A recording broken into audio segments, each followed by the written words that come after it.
The modern economy requires you to work 8, 10 hours at minimum, and to be successful, people work 10, 12, 14 hours. So you will not feel motivated to put in those hours if you don't find your job meaningful or valuable or likable. It should provide you for a reason to get out of bed in the morning. It should provide you a reason to live. It should provide you also, this meaning should also provide you with certain purposes and goals in life. Now, when those purposes and goals are aligned with your job, then you can find a career. I mean, just think about it. If you're in a relationship with a person with whom you spend a lot of time, if you don't like that person, is the relationship going to be successful? No. So what's true for our personal lives is true for our professional lives also. The self-reported happiness of parents is not high. Most parents are not very happy in the moment when they're raising small children. But when you ask them later in life, or even then, does your life have meaning, or did your life have meaning? They always report higher happiness and higher meaning. The chemical that is released in your body when you fall in love are exactly the same as crack cocaine. So the guy is actually saying, hey, I'm a cocaine. But the problem is, again, that kind of love feeling, falling in love feeling, cannot last too long if you're looking just each time for that. And so some people who have those feelings cannot be in a relationship, because every time they're in a relationship, after a while that feeling goes away and a eudaimonic happiness comes. Aristotle, the dude I was talking about, that is a much more longer lasting happiness. That pleasure is a eudaimonic pleasure according to him. Ideally, the skill level that the job demands should match the difficulty of the job, and then you feel engaged. That zone is called flow. The term for a mistake was the same as the term for missing your mark as an archer. Amarte. You have missed your mark at the day. No problem. Do better next time. Somebody asked him, do you believe in heaven or hell? Timothy said, look, sure no. When in heaven or hell exist. But you can make this world into a heaven or hell depending on how you behave.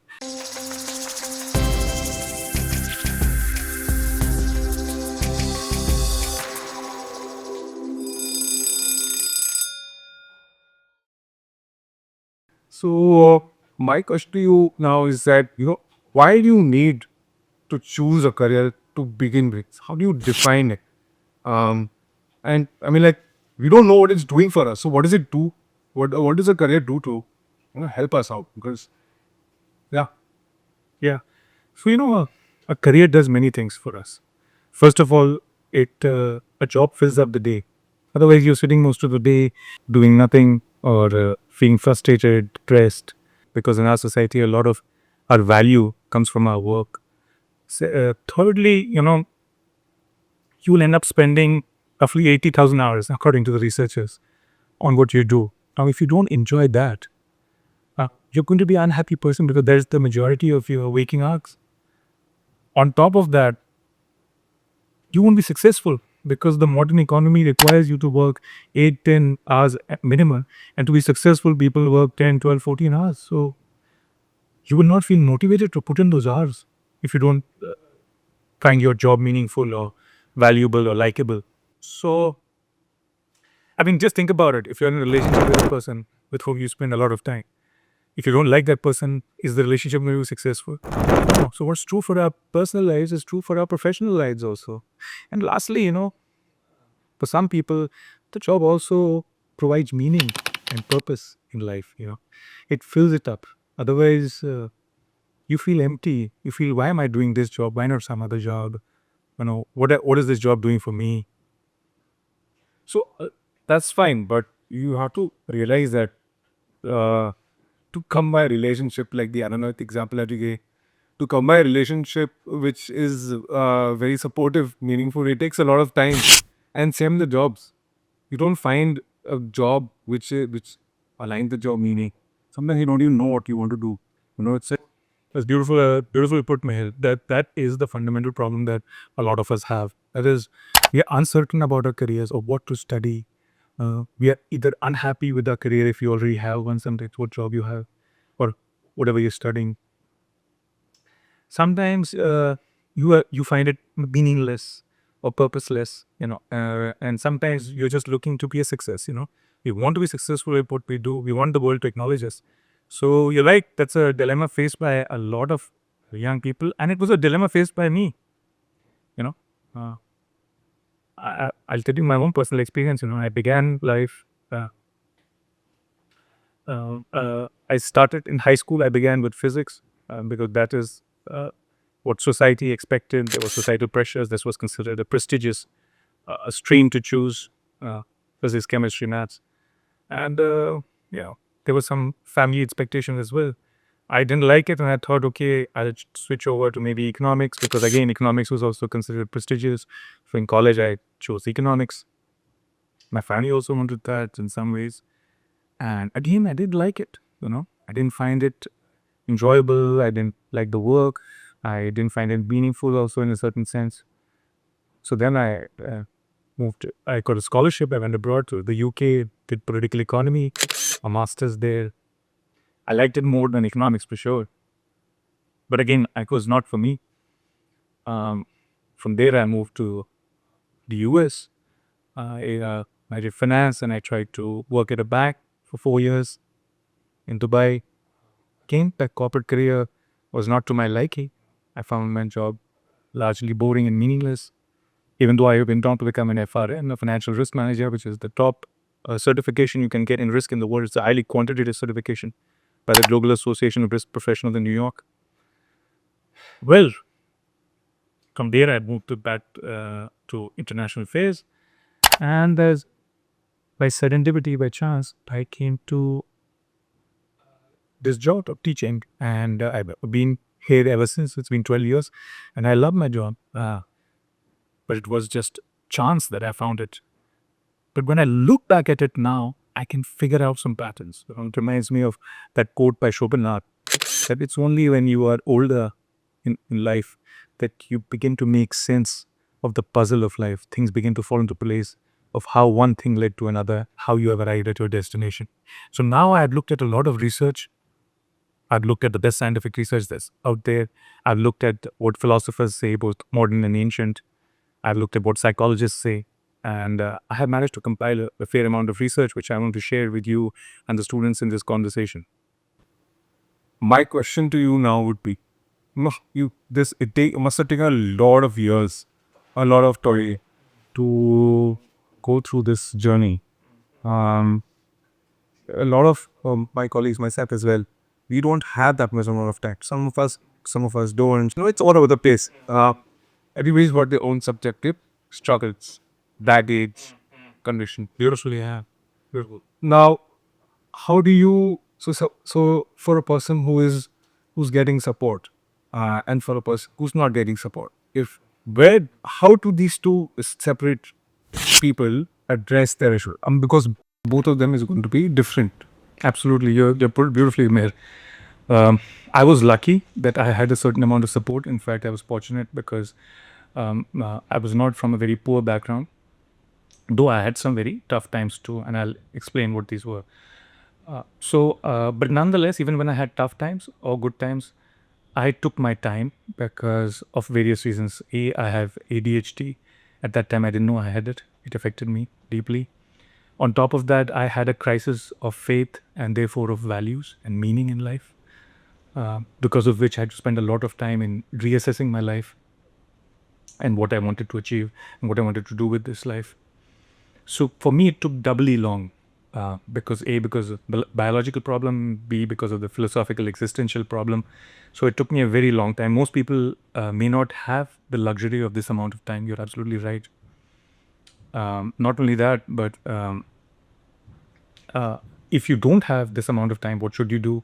I'll explain in this conversation what should you do if you have a short amount of time, what should you do if you have a long amount of time, and what should you do if you have ADHD, what should you do if you have an existential crisis of values. I'll explain all of that in the course of this conversation. Yeah, great. Thank you.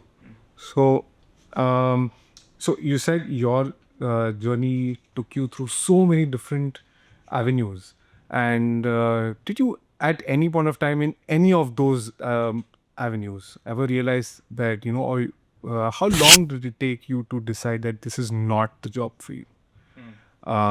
Because I might work at, say, suppose a bank for a couple of years. I might like it, and then only after a few years I realize that it's not a place for me. But some other place I might work for a month. So, what is the key? What basically determines that I like this work and this is my chosen path. Now, what you've asked is a very complex question, man, because it requires 2 or 3 things. First of all, it requires something in the short term. That is whether I like the minute by minute, day by day work that I do. B, it requires something in the long term. It requires whether this work leads me to my purpose and goals in life. Does it give me meaning? So these are 2 different aspects, the short term and the long term. Both of these have to come together for you to be able to like the job. And to tell whether you like it or not can be very simple. In some cases, you can just do self reflection. That is, you can look at what you liked when you were a child in school or after school in the extracurricular. Similarly, what you enjoyed in college or did not, both while studying and outside college. So, what this does is this kind of a self reflective process is looking at yourself internally, quietly, alone. It's a kind of self meditative practice. The reason being, every experience in life evokes an emotion. And because life is lived subjectively, that is, life is lived from inside out. That is, we don't live life by, for example, watching what others are doing only. We live life internally, and only we know and only we feel what we feel in a particular situation. And kind of the body also records it, the mind records that feeling. Therefore, what made us feel good could be a guide to what we are inspired by, what we find fulfilling, and what we like. So that's one process. The other is you can ask people. You can go out and ask people who know you well, what am I good at? What should I be doing? Okay. You can also go and interview people outside, etc. But I didn't do that part, going outside interviewing. I just searched on the net and saw what other people were doing. So some jobs I straight away eliminated through this process of meditation, self-meditation, and examining different jobs. Those you can straight away eliminate. In some cases, you may have to do an internship. That's a way of eliminating. In another way is maybe you will have to work at that job for a while to know whether you like it or not. Now, what does it mean to like and what does it mean to not like? Okay. So the concept of flow I would like to bring in here. Yeah. Now, flow, if you see, most charts of it have a y and an x axis. That is the horizontal and the vertical axis. Usually, on the vertical axis, you have skill levels, and on the horizontal axis, you have difficulty levels. That is, in simple language, if a task is too easy, then you get bored of it. Suppose I tell you to keep filling bottles with water, one after another, 100 bottles, it'll bore you because it's way below your skill level. But if I give you something very hard, if I tell you to solve, hey, second-degree differential equations and you have never done calculus, you will hate it. You will be frustrated. You will be depressed. So that is way above, the difficulty of that is way above your skill levels. Ideally, the skill level that the job demands should match the difficulty of the job. And then you feel engaged. That zone is called flow, when you're in that mental state where time loses meaning, where you lose consciousness of time, you're so engrossed in the project. Okay. So ideally, you should experience that in a job. But even if you don't experience that, that's fine. And I'll explain why. Because it can be developed slowly over time. Okay. It also depends on a second aspect, which I mentioned, the long term. That is, in the long term, the job should give you meaning. It should provide you with some purpose and fulfill, if not give you meaning, it should help to fulfill the purpose or meaning that you have worked out for your own self in life. That is, for most people, meaning and purpose comes either from their religion or comes from providing for their families. It can also be for the greater good of the world. The most innate wants, or which is comes really from within. That's why these are really complex. Exactly. That drive comes from deep within, and where it comes from, actually nobody knows. Because it could come from your religion and upbringing. It could come from the fact that we have an evolutionary desire to provide for our families. It could also come from It could only be just purely personal. That is, you want to be achieve something, or you want to arrive somewhere and be recognized, because that's also a basic drive, as you rightly put it. The desire to arrive at some place is a basic drive of human beings, absolute from evolutionary times, from hunter-gatherer times. Or it could even be, something which is outward focused. If you are a philosophical person, you may want to do something for the environment, of the world, greater good of the world, or for your community, for the greater good of your community. So it could even come from there. But whatever it is, it should provide you for a reason to get out of bed in the morning. It should provide you a reason to live. It should provide you also, this meaning should also provide you with certain purposes and goals in life. Now, when those purposes and goals are aligned with your job, then you can find a career. This is the key. Suppose you even enjoy something. You can work at it, but you find, funnily enough, scientific research shows that you will not be as happy in the long term as a person who has meaning. Now, there's now a lot of scientific research on this, okay? And I'll provide in the video at the bottom in the description the relevant articles from The Atlantic, etc. There are books on it as well that look, meaning is more valuable than happiness, immediate happiness. Why? Because happiness is a temporary sensation, a fleeting sensation. You can even get it from a drug. You just take some drug or intravenously inject yourself with something, and you can temporarily be in ecstasy. But meaning provides you with much longer term happiness. Aristotle distinguishes these in two ways. Aristotle says, look, there are two kinds of happiness. One is hedonistic, that is purely pleasure driven. The other is eudaimonic happiness, that is a much deeper feeling of fulfillment, human flourishing, and growth.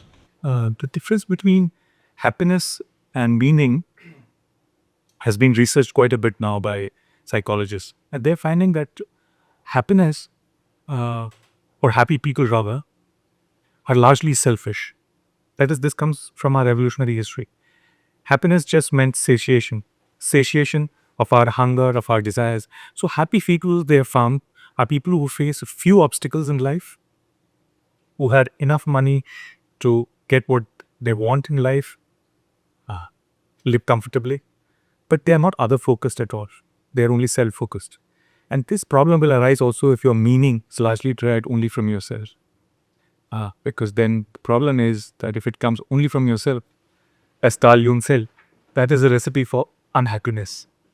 Meaning largely has to be other derived, that is derived from others according to many people, such as Carl Jung, etc. And in fact, if you have a purpose, as Nietzsche said, if you have a why, you can endure anyhow. If you have a reason, if you have a why, you can endure anything. You can do anything because you have a purpose, you have a goal of it. So, I mean, look at the example of this psychologist, Yale Bloom. He's done a lot of research on parents, and the self-reported happiness of parents is not high. Most parents are not very happy in the moment when they're raising small children.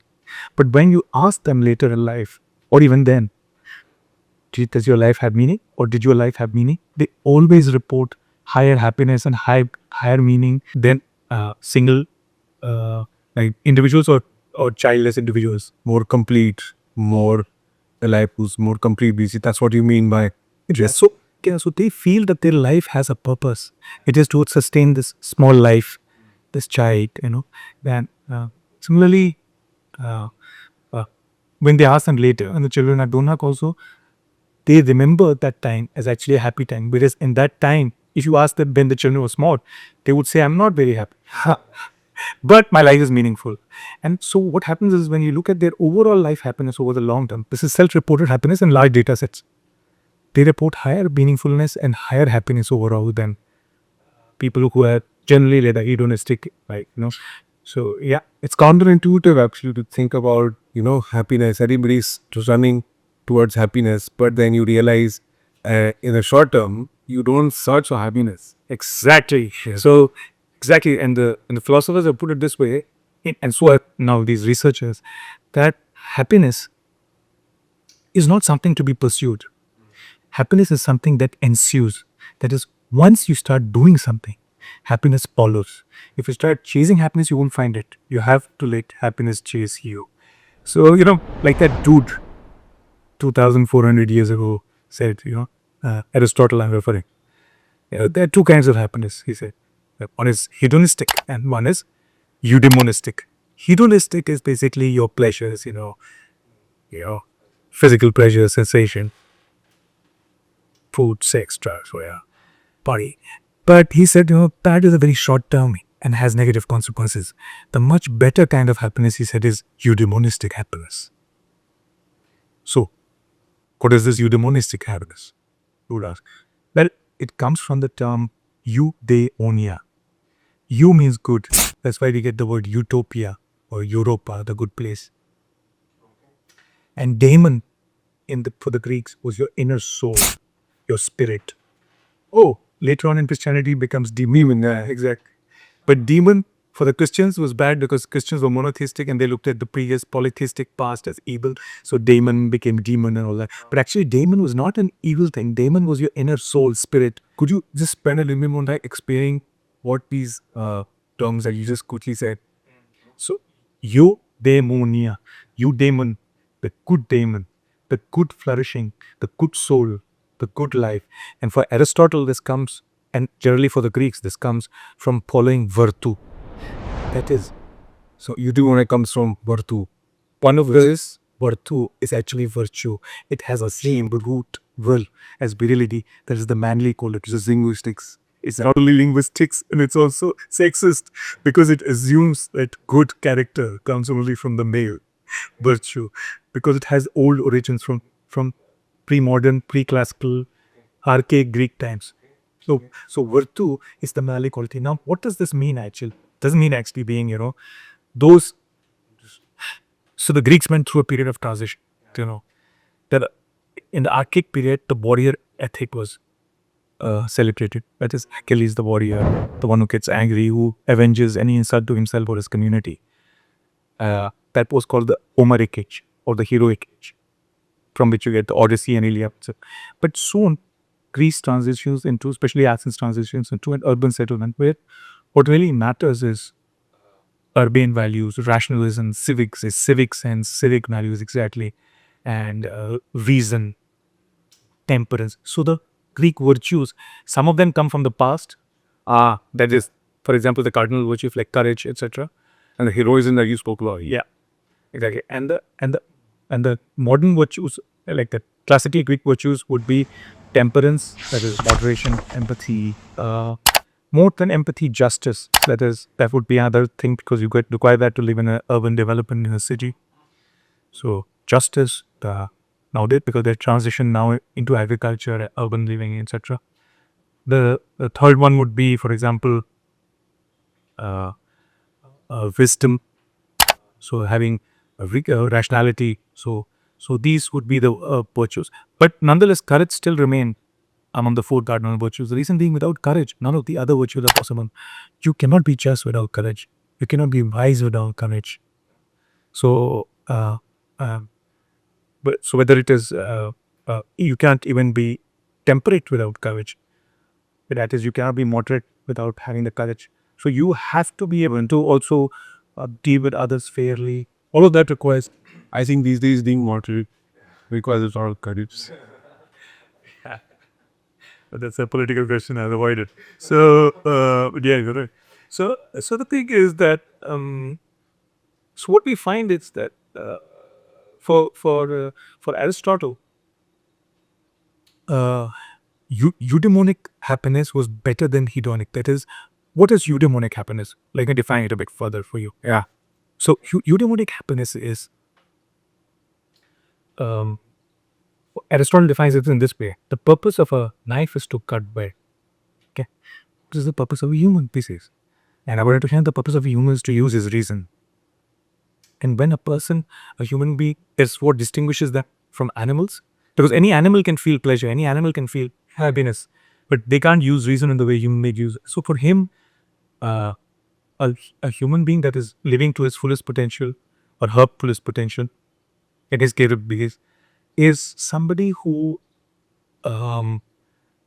excels at their job, who has mastery over the job, because that mastery will give you a certain amount of growth and pleasure that you are contributing back to society. You are a valuable part of society and you are at the top of your game. That will lead to growth, according to him. You know, this goes back to the same thing that you spoke about uh, with regards to the skill demand. Exactly, you have. Beautifully put. So, yes, if you see that flow chart again, it's the same thing. You're absolutely right. That is, you grow in that flow zone. That is, when you have low skill, you take low difficulty jobs. But you have higher skill, you start taking higher difficulty jobs. And as you start taking more and more difficult jobs, and as your skill correspondingly increases, you grow in that flow diagram, you grow upward. And growth is very essential for human beings. You don't want to be the same place you were, say, 10 or 20 years ago. You want to grow. That's part of becoming a more fulfilled, more complete human being. But isn't that also like chasing happiness because you're trying to find something? Um, so like you said, you wanted to grow, right? It's true, true, true. Yeah. But you are not directly chasing happiness. It is not the fact that you're just chasing bodily selfish, because you are also like putting yourself in a challenging situation to get into that flow, because it's not a very easy job. Except it's not a short term. It's like a challenge also. It's not directly. It's exactly. You're putting yourself in challenging situations. You're pushing yourself. It is right at the edge of your abilities, and then you take yourself to the edge. It's like lifting weights in the gym. That is, you have to lead to muscle breakdown, muscle failure to go to the next stage. So when you reach that stage, you grow a bit more, and that sensation, that happiness that you get from building that physique, or that happiness that you get from becoming better at your job, is a much deeper level of happiness. Like how the chemical, I just got reminded, the chemical that is released after you work out, the feel of feel is serotonin. And dopamine is something that also gets released, but like dopamine is something that you get instant. And I know that people say that run for a serotonin brush other than a dopamine brush. Exactly. In fact, if you look at endorphins also get released. But if you look at say you look at a graph, of how you could mimic those qualities in a drug also. Like you could get ecstasy, or you could get a pill, or you could for a short term you could even do something through a drug. You can experience those highs through a drug. But here's the problem. That is, the drug would be very short lived. And then there would be a massive downer. It would be like a hangover, massive. And each time you will need a bigger dose to achieve the same happiness. In fact, your level of happiness, even the bigger doses, will keep declining. It will go up sharply, it will remain for a short time, and then will fall precipitously into the negative territory until you become fully addicted to that drug. Okay. I'll give you an example. People say, hey, I want to grow in confidence. One way to grow in confidence is to become better at your job. The other way is just to go take cocaine. But the problem with going and take cocaine is it's a very short-lived one. And you keep taking larger doses until your health gets destroyed. So in a way, you're reducing your long-term happiness because you're reducing your long-term health and mental health. Apart from, of course, violating the law and probably landing up in prison. Like the movie, the Wolf of Wall Street. Exactly the plot of Mojo. That's exactly, yeah. It's a downward slope. And I have to do something. There's something which mimics actually cooking. So Pete, they found that the oxytocin and other chemicals released when you fall in love with somebody, deep love. But they say, oh, I'm sleepless in Seattle. Oh, mujhe neend na aaye. I feel sleepless at night. Well, the guy is sleepless because he's on crack cocaine. The chemical that is released in your body when you fall in love are exactly the same as crack cocaine. So the guy is actually saying, hey, I'm a cocaine. But problem is, again, that kind of love feeling, falling in love feeling, cannot last too long if you're looking just each time for that. And so some people who have those feelings cannot be in a relationship, because every time they're in a relationship, after a while that feeling goes away and a eudaimonic happiness comes. But they're not happy with the eudaimonic happiness. They want that crack feeling every time. So they cannot remain in a relationship because they keep switching relationships precisely because of that. You see, because they want that crack high every time. Yeah, we're talking about these behaviors, and it's very interesting, honestly speaking, because you again, like, you should never search for happiness. You should never go out there and try to get it. It's about struggling, and in the struggles, exactly, in the whole toil, exactly. It is the happiness in life is similar to the happiness in a gym, or the happiness on a sports field, on a soccer field.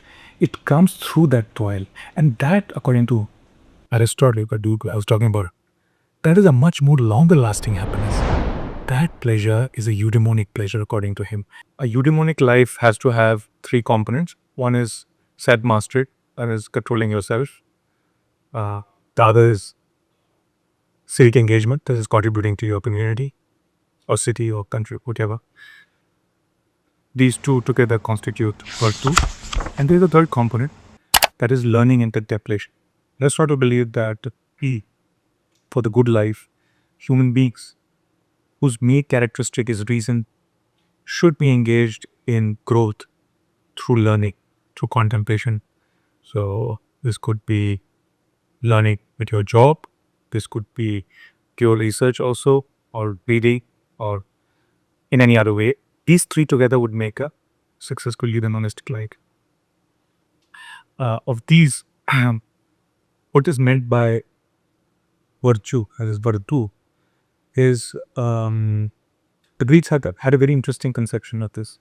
It was not like the monotheistic faiths, where if you did something wrong ethically, you will burn forever and ever in hell. Virtue ethics, according to the Greeks, was something where you saw the situation and a man of good character in the right situation through experience would learn how to behave. That is, you may make mistakes also. For them, the term was, for a mistake, was the same as the term for missing your mark as an archer. Amarte. You have missed your mark at the day. No problem. Do better next time. That is, next time, try to behave better in the same situation with your fellow human being or with your city, etc. But it doesn't mean that once you made a mistake, you will burn forever and ever in hell. Now, this is very different from the categorical imperative of Kant. He says, no, it's like the 10 Commandments. Never lie. Never steal. Never commit adultery. For the Greeks, it may be necessary sometimes to tell a lie if you have to save someone's life. So it's a different kind of ethical standards. And no problem. If you made a mistake, don't kill yourself over it. Better aim next time. And it's very similar actually in the sense to the concept of Confucius. A very this world focused, not otherworldly focused. Confucius said, somebody asked him, do you believe in heaven or hell? Confucius said, look, sure no, whether in heaven or hell exist. But you can make this world into a heaven or hell depending on how you behave, how you act in this world. So for me, these were very enlightening because as I told you, I was looking for this worldly ethic because I believed that this life was it. I didn't believe that there were any other worlds or any other lives beyond this life in the past or in the future. That is, I'm of this world, in this world. Greek philosophy, how it is this, what I'm trying to say is that how Greek bringing so many sources from Greek philosophy. So other philosophers have also said a lot of things about, what about the other two main philosophers that, Plato and Socrates, what they say? Interesting. See, Socrates believed that we don't exactly know virtue. What is virtue is. But he said, if you know virtue, a man will automatically follow it. He didn't believe that people would know what is virtuous and still not do it. He's saying if he's not doing it, it is because he's ignorant and he's harmed himself. That is a person who says steals or is corrupt or does crimes against other humans. Socrates, yes, correct. Believe that you are actually doing it out of ignorance because you don't know the consequences of your actions, not only for that other person, but also for yourself. What will happen to you? And so he had a kind of a spiritual belief almost. And he used to say that my daemon, my spirit speaks to me. Sometimes he used to also, in the middle of an action, that is in the middle of a battle, a war, or sometimes in the middle of a walk, he would suddenly stand still because some person was troubling him and he would start thinking. While other people will go about their life, he just stands rooted there until the problem is solved in the back of his mind. You can idea, people would think he's mad, he's that case. And people used to make fun of him. In fact, in many of the Greek plays, they made fun of him. I forget it was Euripides or Aeschylus who made fun of him in one of his plays because he thought he was a crazy guy. And the thing is, but he said, look, my daemon, inner daemon, stops me also something when I'm about to do something wrong. That means it was for him like a kind of conscience also. soul and conscience. So he had this concept. Anyway, and coming to Plato, Plato again believes that, look, he gives the analogy of the sukkah of the charioteer. That is, the two horses are driving the charioteer. The charioteer is, of course, you don't self, human being. That's sure. That is a human being, and one chariot is the horse. Sorry, is the good horse. It is, and the other one is your bad one. The bad horse is the one which drags you away from the right path. That is your appetite. That is your desire. Is your physical desires, etc. And sometimes also, desires for status, fame, money, etc. And the other one is the spirit and horse. Is the virtuous horse. And reason means choosing the virtuous thing to do in the situation. That is, you sitting at the position of a charioteer. If you let the other horse lead the way uncontrolled, you will not be virtuous, you will not grow your soul. You will not become eudaimonistically happy. You have to learn to control that horse, and that comes with the practice of it. Because you repeatedly constrain that bad behavior, slowly it becomes habit. This is so interesting because I can draw a parallel of what you just spoke 5 minutes back about what Confucius was saying and then what Aristotle was talking about. Because the virtue ethics, like how you said, like what Plato's or Peter's also pointing towards, is that whatever you have right now with yourself in this tangible world, what you have as your responsibility towards the society. And now they're talking about society and people, like how you said, right? You have to be good towards the society, towards the people, and then to you should have a civic sense, and that's how you will build your own your character, and your values basically come from that, right? So uh, again, going back to the eudaimonistic happiness, and that um, um, your happiness, when you search for eudaimonistic happiness, you basically strive with what you have so that you can do good for others, and in that strive when or doing good of the striving or doing good for others and other things, you basically do good for yourself also. Exactly, and that's the meaning that is there. So there's that way. Yeah, this is you what you put is beautifully put. It took me many years to realize, but I told you when I had a crisis of values and meaning, I thought at that point that, hey, I should just earn money for myself. That is the meaning of life. Since this is the only world, this is all that matters. But I was not happy. I went into finance to earn money.